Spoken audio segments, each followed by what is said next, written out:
Près de Poitiers, une zone humide de quelques hectares, le site de la Cassette, un vrai refuge pour insectes et oiseaux. Ici, sur cette ancienne peuplerette du bois mort, très utile. Les insectes vont venir s'installer, se nourrir du bois mort, et puis on va retrouver toute la chaîne alimentaire qui est liée aux insectes, enfin, qui va suivre les insectes, notamment les pics qui vont venir créer des loges. Donc les petits trous qu'on voit dans le tronc sont des loges de pics. Chauves-souris et oiseaux cohabitent le long de la rivière, la Boivre.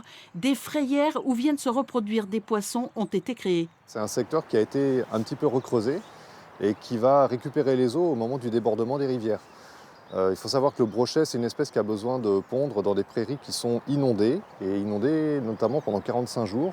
Pour gérer la faune et la flore, une botaniste et un entomologiste travaillent sur la restauration du site. On essaie de faire en sorte que les collectivités les intègrent dans des secteurs qui sont non construits et enlever des terres agricoles si on veut. Donc l'idée, c'est de ne pas urbaniser et de ne pas cultiver ces secteurs-là.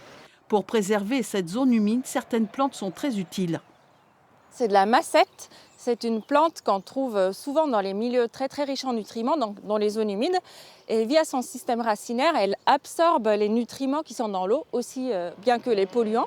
Et puis, du coup, elle aide, elle contribue à l'épuration de l'eau. Plus de 1000 hectares de zones humides ont été identifiés dans la Vienne. Ici, à Saint-Cyr, cette réserve naturelle régionale est un trésor pour la faune et la flore. On y trouve des centaines d'oiseaux et de plantes, 10 amphibiens et une trentaine de libellules.